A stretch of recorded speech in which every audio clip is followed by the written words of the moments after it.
सर्वमंगल मांगल्ये शिवे सर्वात साधिके शरण्ये त्र्यंबके गौरी नारायणी नमस्तुते. सर्वांना श्री स्वामी समर्थ. इंग्रजी नवीन वर्ष चालू झालं की पहिलाच येणारा सण म्हणजे मकर संक्रांती. मकर संक्रांतीचा हा दिवस प्रत्येक सुवासिनी महिलांसाठी खूप मोठा दिवस असतो. या सणादिवशी प्रत्येक सुवासिनी महिला या नटून थटून स्वतःला आवरून या तयार होत असतात. यंदा 2026मध्ये मकर संक्रांती कधी येणार आहे? मकर संक्रांतीचे वाहन काय आहे? मकर संक्रांती कशावर बसून येणार आहे? मकर संक्रांती कोणत्या रंगावर आली आहे आणि कोणत्या दिशेत जात आहे? पुण्यकाळ कोणता? मकर संक्रांतीचे संपूर्ण फळ, नक्षत्र कोणते? या दिवशी कोणते दान करावे? ही सर्व माहिती आपण या व्हिडिओमध्ये पाहणार आहे. तरी तत्पूर्वी तुम्ही नवीन असाल तर चॅनलला सबस्क्राईब करायला विसरू नका. तर ताईंनो, आपल्या हिंदू धर्मामध्ये मकर संक्रांतीला फार महत्त्व आहे. जेव्हा सूर्य मकर राशीत प्रवेश करतो त्या शुभयोगाला मकर संक्रांत असे म्हणतो. तर मकर संक्रांत हा सण आपण अगदीच आनंदाने साजरा करतो. मकर संक्रांत हा सण नेहमी आपण पाहत आलो की की तो 14 जानेवारीला येतो किंवा क्वचितच 15 जानेवारीला येत असतो. परंतु यंदा 2026मध्ये मकर संक्रांती हा सण बुधवार दिनांक 14 जानेवारी 2026 रोजी आला आहे आणि या दिवशी षटतिला एकादशीसुद्धा आहे. षटतिला एकादशी आणि मकर संक्रांती हे दोन्ही सण आपण एकाच दिवशी साजरी करणार आहोत. शके 1947 पौष कृष्ण 11 बुधवारी 14 जानेवारी 2026 रोजी दुपारी ठीक 3:06 सूर्य मकर राशीत प्रवेश करतो. संक्रांतीचा पुण्यकाळ कधी आहे तर मैत्रिणींनो 14 जानेवारी 2026 रोजी दुपारी 3:06 पासून सूर्यास्तापर्यंत म्हणजे 6:20 या पुण्यकाळात आपण काय करायचं तर महिलांनी वाणवसा करून घ्यायचा. वाण द्यावा घ्यावा आपण हे करू शकता किंवा जपसुद्धा तुम्ही या कालावधीमध्ये तुम्ही करू शकता. आता यावर्षी मकर संक्रांत कशावर बसून आली आहे, कोणत्या वस्तू परिधान केलेल्या आहेत, संक्रांतीने ज्या वस्तू परिधान केलेल्या आहेत त्या सर्व वस्तू आपल्याला वर्ज्य करायच्या असतात.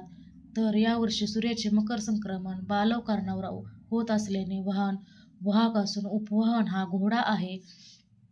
तिने पिवळे वस्त्र परिधान केलेले असून हातामध्ये गदा घेतलेला आहे.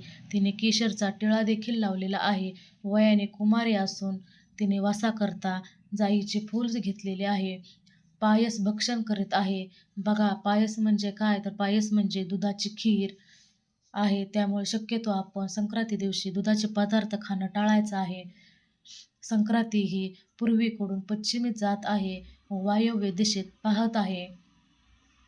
संक्रांतीचे फळ, संक्रांतीने ज्या वस्तू परिधान केलेल्या आहेत त्या वस्तू महाग होतील. संक्रांती जिथून आली आहे तेथील जनतेला सुख प्राप्त होते. तर मैत्रिणींनो, संक्रांती दिवशी पर्वकालात द्यावयाचे दान नवे तुम्ही भांडे देऊ शकता. गाईला घास द्या. अन्नाचं तुम्ही अन्नदान देखील करू शकता.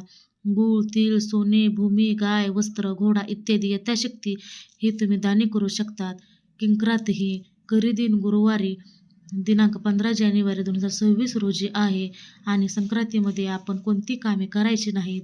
तर संक्रांतीमध्ये आपण दात घासायचे नाहीत, कठोर बोलायचे नाही, वृक्ष गवत तोडायचे नाही, गाई म्हशींचे धारसुद्धा काढायचे नाही, कामविषयक सेवन ही कामे करू नयेत. आणि सगळ्यात महत्त्वाचं म्हणजे मकर संक्रांतीच्या काळामध्ये सूर्य हा धनु राशीतून मकर राशीत प्रवेश करतो, ज्याला सूर्याचं उत्तरायण सुरू झालं असे म्हणतात.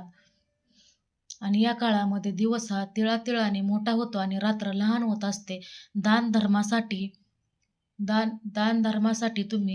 दानधर्मासाठी हा काळ अतिशय शुभ मानला जातो.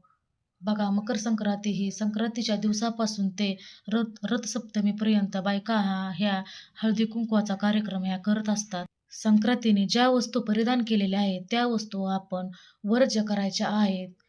यावर्षी संक्रांतीने पिवळे वस्त्र परिधान केलेले आहेत, त्यामुळे पिवळी साडी प्रत्येक सुवासिनी महिलेने ही साडी वर्ज्य करायची आहे, म्हणजेच घालायची नाही. पिवळ्या रंगाच्या बांगड्या, फुलांचा गजरासुद्धा अजिबात घालायचा नाही.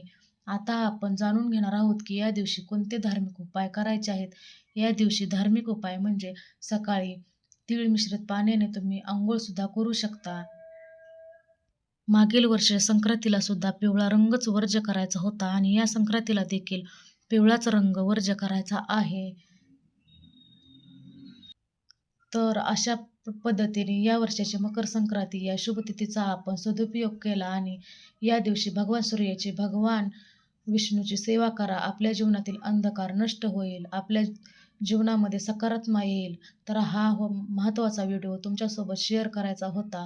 व्हिडिओ आवडला असेल तर एक लाईक नक्की करा आणि तुम्हा सर्वांना मकर संक्रांतीच्या खूप खूप शुभेच्छा. तिळगुळ घ्या आणि गोड गोड तुम्ही कुठून बघता ही माझ्या व्हिडिओ खाली कमेंट नक्की करा.